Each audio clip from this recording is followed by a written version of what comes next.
there is nobody driving this car right now. The car is driving itself, and that's illegal in New York.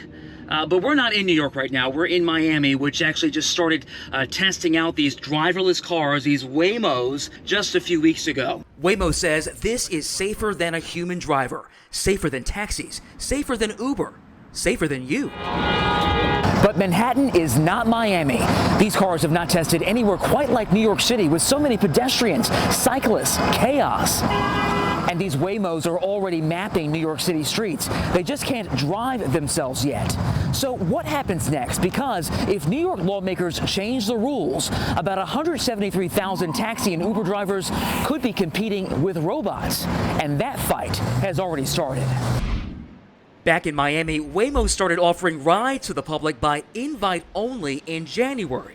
So you can see it's coming around the corner now, hopefully. The app feels a lot like ordering an Uber or Lyft, but once the car arrives, things are a bit different.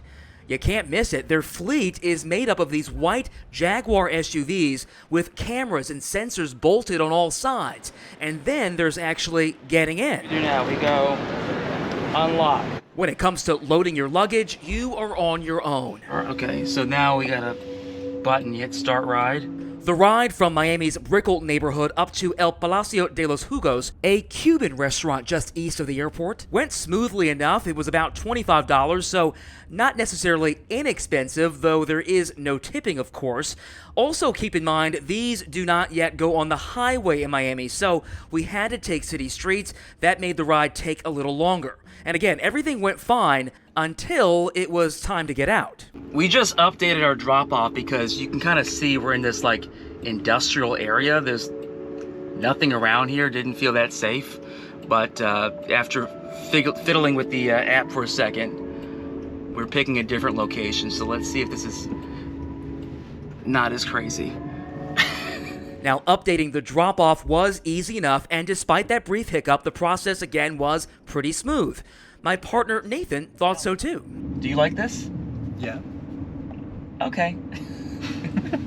Yeah, clearly he prefers to stay behind the camera. Now, right now, Waymo is fully operational in Atlanta, Austin, Phoenix, LA, and San Francisco, where on occasion they've made headlines for the wrong reasons. Waymo making headlines just last week when one of the autonomous cars drove through an active police scene in Los Angeles. Nothing is happening.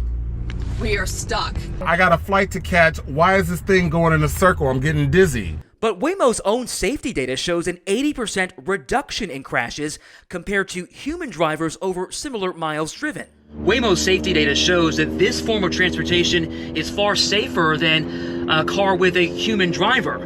But driving in Manhattan, that is a completely different animal. New York's street environment is uniquely chaotic. That's Sarah Kaufman, director of the Rudin Center for Transportation at NYU. She's also a commissioner for the city's Taxi and Limousine Commission. She points out autonomous vehicle testing in Manhattan and Brooklyn still requires a human driver behind the wheel. And that's because they have to prove that they are safe enough to operate. And now there is a new obstacle on the road to an autonomous future. Governor Kathy Hochul just reversed course on a plan to expand the robotaxi testing in cities outside New York City, citing a lack of support from some state lawmakers. The issue is so sensitive that even Mayor Zohran Mamdani, known for his candid communication style, read from this carefully worded statement when asked directly about robotaxis. But I take the arrival of autonomous vehicles very seriously, and will always make sure that our policy and our decision-making is focused on the drivers who are here alongside me, in front of me, behind me, who keep our city moving. I think the governance is still being determined. There are 173,000 licensed for-hire drivers in New York City, facing an uncertain future if this tech is allowed to expand. It sucks. It's not safe at all. That's most unsafest thing in the world, especially in the New York traffic. Are you worried about, impact on your business, your livelihood? Of course.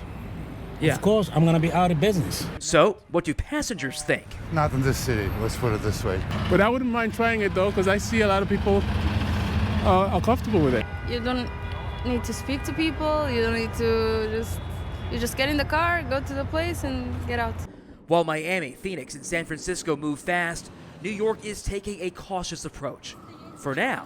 The goal is to not lose any jobs, but I do wonder if the driver's job will shift from driving the vehicle to accommodating passengers in different ways. And there's also this prediction. Before we see driverless cars in New York, we'll see connected cars in New York. Cars that communicate with traffic lights, with buses, with emergency vehicles, an incremental path, not an overnight takeover. So the car may drive itself, but here in New York, politics is still in the driver's seat. I'm Derek Waller. If you appreciated this piece of independent reporting, please like and subscribe and check out this story next. Thanks for watching.